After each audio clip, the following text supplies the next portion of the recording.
আপনার phone hang করতেছে, slow কাজ করতেছে, ইমোতে থাকা ভাইরাসগুলো ডিলিট করেন, আগের থেকে অনেকটা ফাস্টে ফোন কাজ করবে। তো কিভাবে ইমোতে থাকা ভাইরাসগুলো ডিলিট করবেন, চলেন সেই প্রসেসটি দেখিয়ে দিই। ভিডিওটি একটু স্কিপ করবেন না, সম্পূর্ণ ভিডিও দেখার অনুরোধ রইল। তো ইমোতে স্টোরেজ ফুল হয়ে যায় কিংবা ডাটা জমা হয়, যে কারণে কিন্তু আপনার ফোন স্লো কাজ করে। তো ফার্স্টে আপনি কি কাজ করবেন, ফার্স্টে আপনি ইমোটি ওপেন করে নেবেন।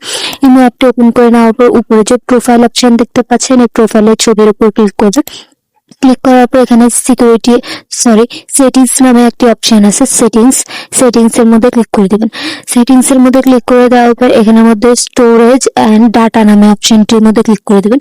স্টোরেজ এন্ড ডাটা এই অপশনে ক্লিক করে দেওয়ার পর এই অপশনে ক্লিক করে দেবেন। তারপর উপরে যে ম্যানেজ স্টোরেজ নামে অপশন আছে, এটার মধ্যে ক্লিক করবেন। ম্যানেজ স্টোরেজ এটার মধ্যে ক্লিক করে দেবেন। এটার মধ্যে ক্লিক করে দেওয়ার পর এখানের মধ্যে দেখতে পাচ্ছেন অনেকগুলো ডাটা জমা হয়েছে। তো পাশে ক্লিনার নামে অপশনটির মধ্যে ক্লিক করে দেবেন। তারপর এখানে সাইডের মধ্যে দেখতে পাচ্ছেন ম্যানেজ নামে একটা অপশন আছে, এটার মধ্যে ক্লিক করে দিলে আপনার ফোনে থাকা সবগুলো আইডি শো করবে। তো যে আইডি গুলো দরকার নেই সেগুলো সাইডে বক্স আছে, ক্লিক করে ডিলিট করে দিবেন, তাহলে অনেকটা স্টোরেজ ক্লিয়ার হবে।